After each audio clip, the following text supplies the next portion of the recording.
scripture says, the righteous man will live by his faith. Ale písmo jasne hovorí, spravodlivý bude žiť z viery. And living doesn't mean only that short period when I am in church. A náš život nepozostáva len z tých krátkych chvíľ, kedy sme v kostole. Living means eating. Žiť znamená aj jesť. Sleeping. Spať. Making my budget. Starať sa o svoju peňaženku. Spending my money. Míňať peniaze. Living my sexual life. Žiť svoj sexuálny život. It means relationships. Znamená to vzťahy. That is my life. A to je môj život. So, if I must live by faith, I must see how can I do also these things by faith. Takže ak mám žiť vo viere, z viery, tak musím sa pozrieť na to, ako všetky tieto veci môžem konať vo viere. So faith is everything. Takže viera je všetko. And when I say doing all these things by faith, it is not just making a cover of faith. A keď hovorím robiť tieto všetky veci vo viere, neznamená, že to zaodiať alebo urobiť si z toho taký kabát, pokryť to len tou vierou. But entering into the core of things, putting at the core of things faith. Ale znamená to vložiť vieru dovnútra, do podstaty týchto vecí. I give you an example. Dám vám príklad. If, for example, I enter my house and I put in my house so many images of Jesus, of Mary. Napríklad, ak prídem domov a po svojom domove mám strašne veľa obrazov Ježiša a Márie. I put a big rosary on my bed. Na posteľ si položím obrovský ruženec. Praise God for all that. Bohu vďaka za všetky tieto veci. Nothing wrong. Na tom samotnom nie je nič zlé. But that is only a cover of faith. Ale toto je len vonkajší povrch viery, to je len to, čo zvonka tú vieru reprezentuje. It is not still faith. Ešte stále to nie je viera. You see, in Malta, I speak a lot about it because we have the custom, it's part of the culture, that on the pullman and the buses, the public buses, drivers put so many images of Mary, of Jesus, and so on.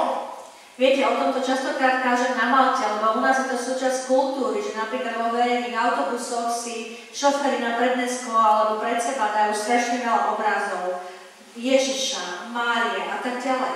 Something beautiful in itself. Samo o sebe je to nádherné.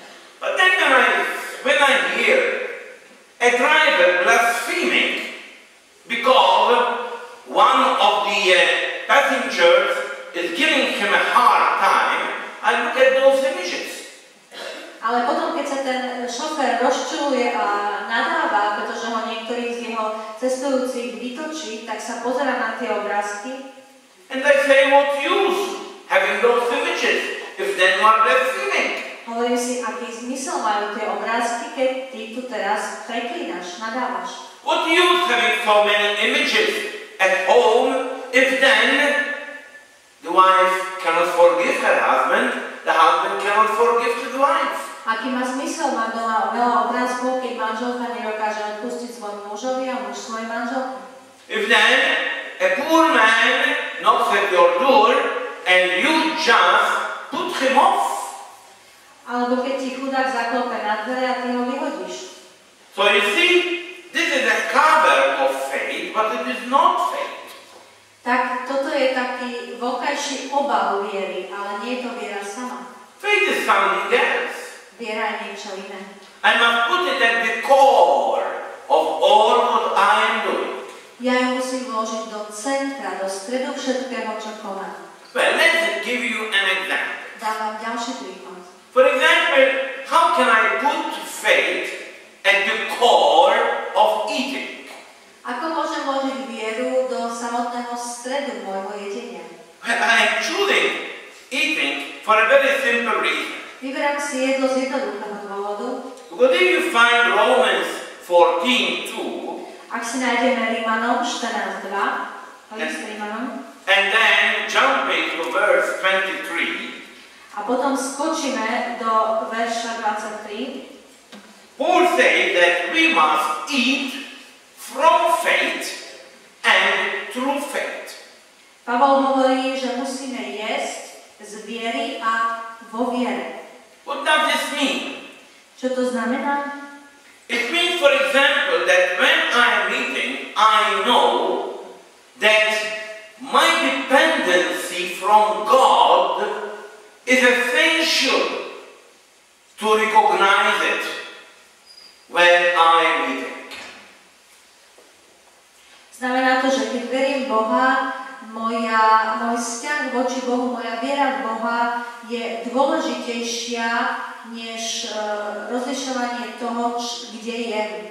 If I have food in front of me, it is a gift of God. Ak mám pred sebou jedlo, je to Boží dar.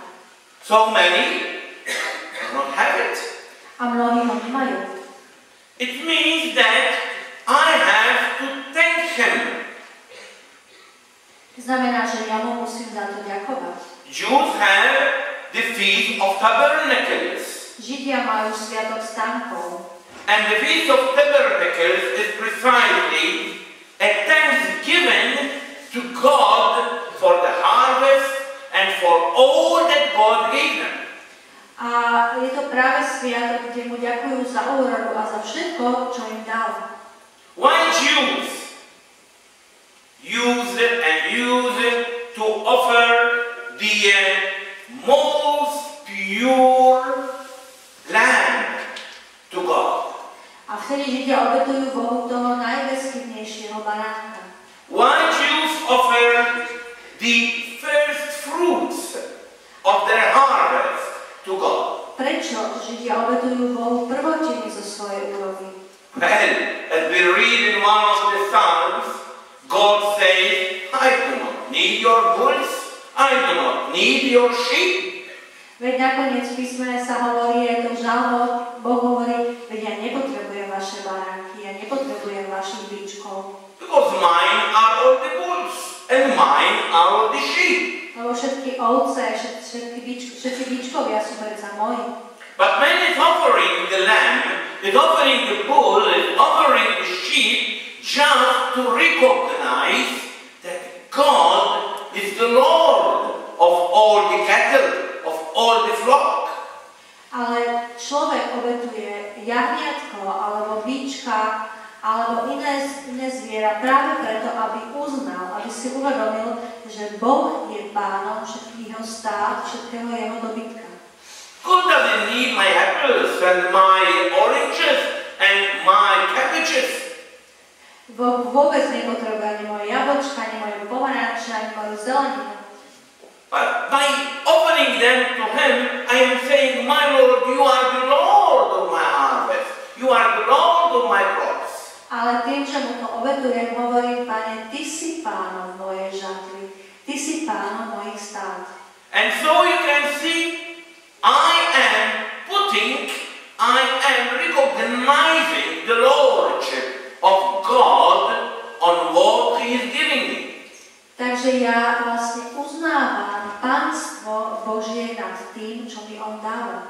Why do we bless the food? A prečo vlastne požehnávame jedlo pred jedením? Because we recognize that God gave me the food so that I could be healthy. Pretože uznávam, že Boh mi dal jedlo, aby som mohol žiť a byť zdravý.